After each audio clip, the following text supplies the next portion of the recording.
Assalamualaikum warahmatullahi wabarakatuh.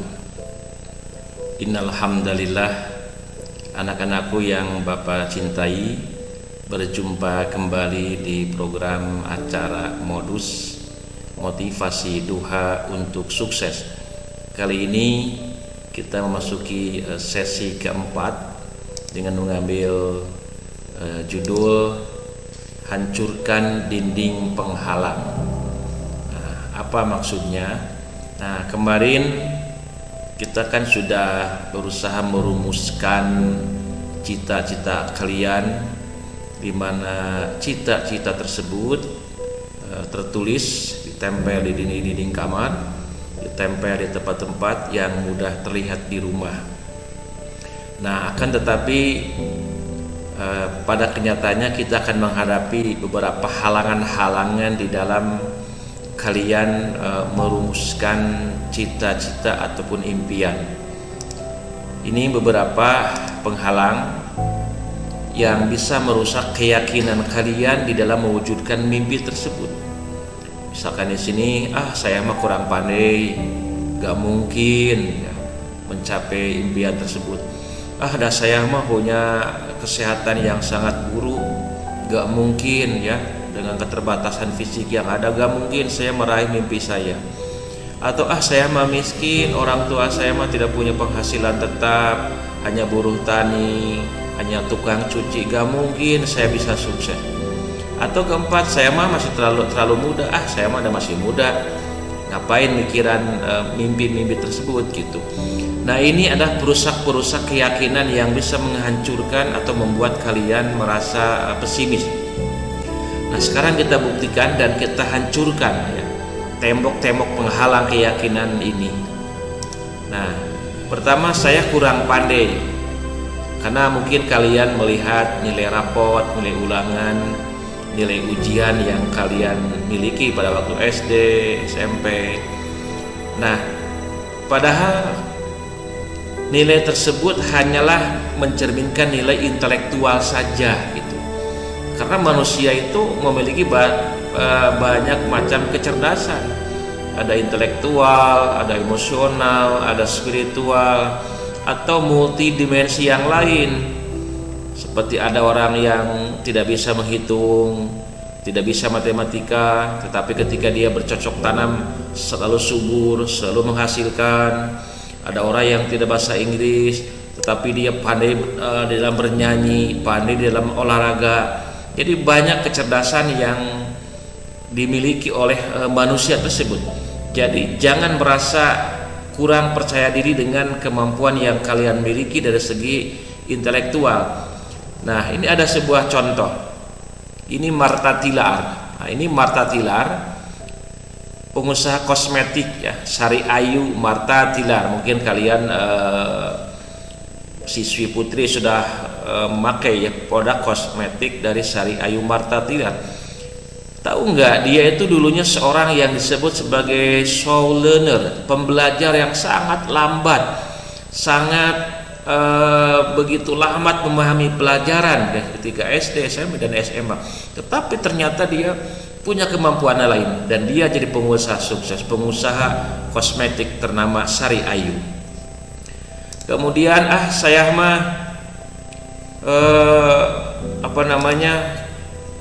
kesehatan sering sakit-sakitan, bahkan mengatakan saya mah punya kelainan pada fisik saya. Kita lihat Hirotada Ototake, dia orang Jepang. Hirotada Ototake orang Jepang. Dia memiliki keterbatasan fisik ya. Dia tidak punya tangan, tidak punya kaki. Coba lihat di sini. Tidak punya tangan, tidak punya kaki, tapi dia berhasil menjadi seorang miliarder.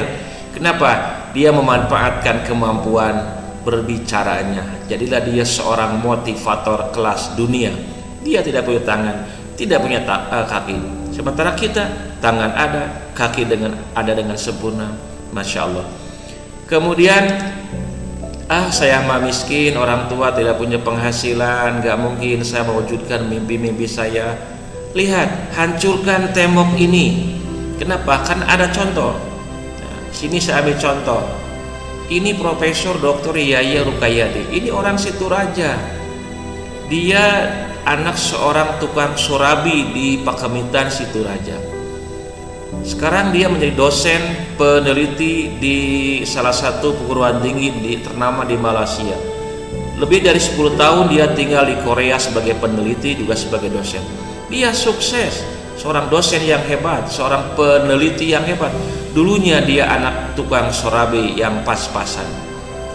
Ada juga nih, kalian pasti kenal, ini Aagim, seorang ustadz yang juga pengusaha. Dulunya dia jualan bakso, modal kecil, modal pas-pasan, tapi karena dia kemauan yang keras, kemauan yang kuat, akhirnya dia menjadi seorang pengusaha dan juga seorang ustadz. Dan masya Allah istrinya juga 2 gitu ya. Kemudian tembok penghalang berikutnya, saya masih muda, ngapain saya mikirin cita-cita, toh saya masih jauh. Itu pendapat yang keliru, itu pendapat yang akan menghancurkan kalian. Kenapa? Justru pada masa muda inilah masa yang paling tepat kalian mengembangkan potensi kalian. Kita lihat ini beberapa contoh anak muda. Sini ada Dea Valencia, dia pengusaha batik.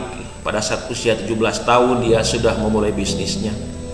Ada Kesia dan Karina, dia pengusaha kuliner, membuat berbagai macam resep-resep masakan. Usianya 20 tahun. Kemudian ini ada Atina Maulina, pengusaha fashion hijab, ya, usia 20 tahun.